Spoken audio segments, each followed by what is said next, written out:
Hey guys, Cherokee, and I'm back with another video, and today we're going to be talking about why I believe Naomi was right. Now, this is not going to be only just me talking about it as a Naomi fan, but me looking at the bigger picture, because I think that is the big reason why a lot of people are siding with either Naomi or siding with Jade. And the fact that some people think you cross the line when you throw somebody in a car. Personally, it's wrestling, comes with the territory, comes with the job, it's not really a line that is too far for me. Too far of a line for me would just be, I don't know, maybe what Kevin Owens did to Sami Zayn. That's too far of a line. But even then, I believe though there's reasons why, and there's ways for you to get out of that for when you are not necessarily in the wrong. But Naomi, to me, the only thing that she did that she could have not did was lie to Bianca. Lying to Bianca, to me, was her biggest mistake, because their relationship could have possibly kind of gotten over this issue. But the fact that she lied to Bianca continuously, the lying to me was probably the biggest thing that messed up the whole relationship, because at the end of the day, Naomi's intentions were from a place of trauma. So we're going to get all up into that. So Naomi has been into this industry for quite some time. I think maybe 16 years, over 10 years. So she has seen the different waves of performers come in and out of the company, or even in her time away in TNA, she's seen different things and how the wrestling industry works. So it's fair to say that she can probably read these people that come through in and out of the company, and possibly she read Jade. She read the type of person that Jade possibly is. Now I think it would be harder for Jade to show if she's a opportunist, but everything lines up to her possibly being an opportunist. Now, in Naomi's history, she was paired up with somebody named Cameron, who wasn't as experienced in the world of wrestling, and because of Naomi and her experience and because of her athleticism, they were able to, sail by as a tag team. The Funkadactyls, her and Cameron, were able to be pretty good as a tag team because of the fact that Naomi was there with the experience, and she just had everything that you look for in a superstar. That was Naomi. That has been Naomi since she's came into this industry. So guess what happened in that relationship? After, Cameron was able to get more shine, Cameron was able to be a better competitor, she turned on Naomi. We seen that. We saw that happen. So that hurt. Naomi probably internalized that and realized, you know what, I'm going to be aware of the people around me. And in that, we can see the parallels. Jade Cargill, a talent in her own right, made a name outside of WWE in her own right, but she was still kind of missing that experience. And when you get on the WWE train, it's something entirely different than just wrestling. And when Jade came in, unlike the other talents that came from other companies that came in there, like Jordan, you see Julia and Stephanie, all those people from different companies, they started where? NXT. They started at NXT. They weren't able to get on the main card. The only people that were able to get on the main card, who was that? CM Punk and Cody Rhodes, but they've already been into WWE. They already made their name in WWE before they left. So Jade was able to skip the line, you could say, and she hitched her ride on Bianca. Like, I'm not saying Jade doesn't have the talent. I'm not saying that Jade doesn't have the star power, but we want to keep it real. Jade's whole career benefited from being near Bianca. It benefited from her even being associated with the big three, because I love to call them the big three because it works. It's a moment. But the same things that you see in Bianca and Naomi aren't the same things you see in Jade yet. Jade has not had that career yet. I'm saying yet because Jade has the capability to do whatever she wants in this industry. Jade Cargill is that girl. But for the sake of argument, for the sake of seeing it through Naomi character's eyes, I'm going to be talking like, I'm going to be talking as if, you know, how Naomi probably feels about Jade in the character. Not, I like Jade. I like Jade. But for the storyline, we're Team Naomi. We're Team Naomi 100%. So don't get me mixed up when I say that. There's nothing wrong with Jade. I think that Jade needs to I think Jade's gonna have the more experience, and that's all she needs is the experience. But for the sake of story, we're gonna be talking like that. So as Naomi sees, you know, Jade and Bianca, they doing things. They're moving up the tag team division, making it shine, bringing more lights, elevating it in a way that it had not been elevated beforehand. Because we saw when they lost those tag titles, where were the them champions were not on TV. Those champions were not there, and you felt as if we lost something huge when Jade and Bianca lost. So that right there is something that she really gets to put on a pat on her back. But if not for Bianca, could we still say the same thing about that whole, you know, team up? Could we? Probably not. And due to the fact that Jade was able to hitch her ride on Bianca's train, she was able to be a two-time tag team champion. Two-time tag team champion. Not everybody's able to do that.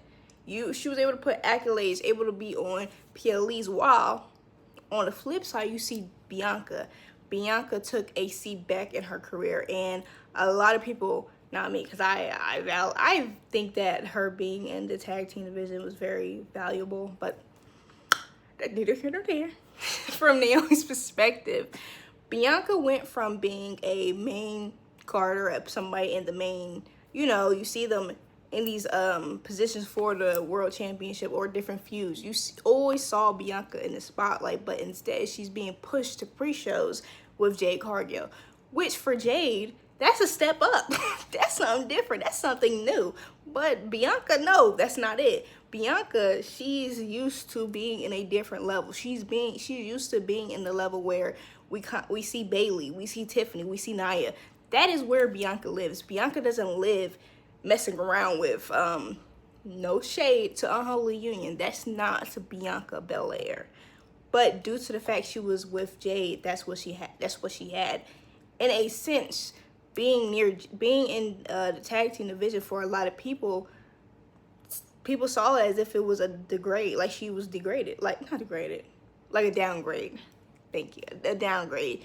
Like that right there was the worst thing possible. And maybe in Naomi's eyes, she saw, okay, Bianca's doing all this work. Bianca's the one who's already made a name. Bianca's the one who's doing the heavy lifting when it comes to being in the ring, and then Jade's being there and be able to take the glory. And as a friend, Naomi didn't want to see that. As a friend, she saw that everything Bianca was doing as a tag team partner, Jade was benefiting on. Jade didn't do the hard work like she and Bianca had to do, because you know Bianca had to rise up in NXT, and Naomi, we could talk about all about it. Naomi, she started in the original NXT, and she still didn't get that type of push. She was a backup dancer, while AJ Lee, somebody she was also in that same NXT group, was able to have her own career, was able to be considered a legend. So I won't say quickly, but even now, people question whether or not Naomi is in the legend category yet. AJ Lee, she's already there. That's the type of things where Naomi has to fight for. She has to fight for that. She has, even though she already has that talent, even though she's already proved herself. And Bianca, she has to still prove herself. Yet Jade, she's kind of gotten that easy way out. She's gotten that easy position to where she can able to hitch herself along with what Bianca and Naomi have already built up. And as a friend, as a character, Naomi was tired of seeing that. The only thing that was questionable about her approach was almost killing her. That was the only questionable thing about it, was her almost killing Jade. That right there and lying was crazy. But I think Naomi being the friend, she saw that, hey, Jade really ain't doing her part, possibly. Jade is not on the same level as Bianca. Why is that a thing? It could, if we wanted to have tag teams, me and you could have been a tag team because we both had been in the same places. We both had to fight. Instead, you have Jade, who just was able to slide right in there. Jade was just able to have a right place, right time situation. So Naomi's seeing that, like, okay, my friend was in a different situation, and now she has to basically babysit this upcomer. She has to babysit Jade. That isn't fair. Why should my friend have to babysit another person when I never had to babysit? I never had a babysitter. She's never had a babysitter. Instead, I'm here every week fighting for my position, fighting for my spot, even getting played, and nobody's really helping me.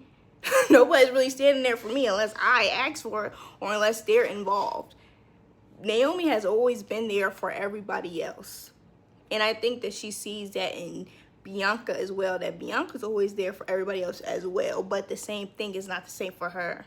That same treatment isn't there for her. So she saw this type of connection with Bianca that was already there due to their time of knowing each other, but being tag team, it was already there. I mean, the tag team even grew that relationship, grew that fondness of one another. So even that's why I think she was so bold enough to say, yeah, I did it, but I did it for you. And don't even worry about Jade. Not realizing the type of person Bianca is. I'm on Naomi's side due to the fact that, hey, she kind of isn't wrong. She's wrong about how she feels. She feels as if everybody else can have that easy way while I gotta work for it. It's not fair. And I think Bianca could relate to that. So over the years, she thought that Bianca was that person where she's willing to, do something a little nice for her. Like take out her tag team partner. That's how I'm seeing it. Now, Naomi, as a character going forward, I see her being something different than what she was when she was bad guy with Team Bad. I see her something different than anything that she has been. Hopefully that's the case, because I think now is a different type of anger. Because she's not only angry at Jade, I think she's more so angry about what Jade represents and how Jade wasn't willing to put in character-wise. I'm not talking about real life because I know Jade put in that work. I don't know if character-wise Naomi felt as if Jade was really willing to fight for her position, fight for the name of being Bianca Belair's partner. And that is going to be very interesting. I hope they are able to play on that more instead of it being jealousy. Because jealousy, I think that's just only like a 1% part of it. Because it's true. Naomi really had nobody on her side like everybody else has. And Naomi wasn't ever given those opportunities like everybody else has. And she's looking at it as she's looking out for herself and Bianca, because she feels as though there's a sisterhood. Because whenever Naomi speaks out for herself, nobody's there for her. And possibly they're going to open up into that whole thing of Bianca has always been there for her. Even when she walked out on the company, that was due to not having those opportunities. That was due to not being taken seriously and given what she had deserved. And now, even still, she still has to fight and claw her way through situations where she feels as though she already deserves those, while Jade is able to be connected to such a talent like Bianca Belair. And that's just not fair. So it's more of what Jade represents. And going forward, we need more promos to say that, because it's going to take a second for, I think, everybody to click on that. Because as a Naomi fan, I already know that. Not everybody's going to know that, because I remember talking to my brother about it, and I truly believe that if it had nothing to do with a lot of things to what Naomi looks like, she would be closer into a way, she would have those pushes. I think Jade is close to an exception, but a great exception, because we need to have doors opened for people that look like that. We need more doors open for a whole range of different people, a whole range of personalities, a whole range of characteristics and people. But Naomi been there, front lines, doing all those work, doing for representation, doing it not only for representation for her culture, but also being a woman. And going forward, I hope that with the amount of attention that their storyline is given, I hope the women are able to get more of that attention, because it's very unlikely for women to get time on the shows. But due to the fact that everybody's so engaged in the storyline, I hope they get their time. I hope they have a heck of a Mania match that doesn't get cut. If there's any match that gets cut, it doesn't need to be their match, because it just opens the door for other storylines, and it needs to be consistent. It doesn't need to change into whatever Liv and Rhea's storyline did, because that wasn't good. I didn't like that at all. How that went, y'all already got that storyline. Y'all already got that video and everything. That doesn't need to be this, because it's so much more, and it can go so much deeper into it. And I am Team Naomi. I think what they're doing on even Twitter about going back and forth about it all adds to it even more. Everybody's doing their part when it comes to this storyline, and I just hope the writing does their part as well. But y'all let me know how y'all feel. Are y'all Team Naomi or y'all Team Jade? Let's not even think about the morality of it all, because when we do that, you take the fun out of everything. Because of course, she's technically not right for that, but at the end of the day, I support all Naomi's rights and her wrongs, you know, at the end of the day. But thanks for watching. Please like, comment, share, and subscribe. Bye!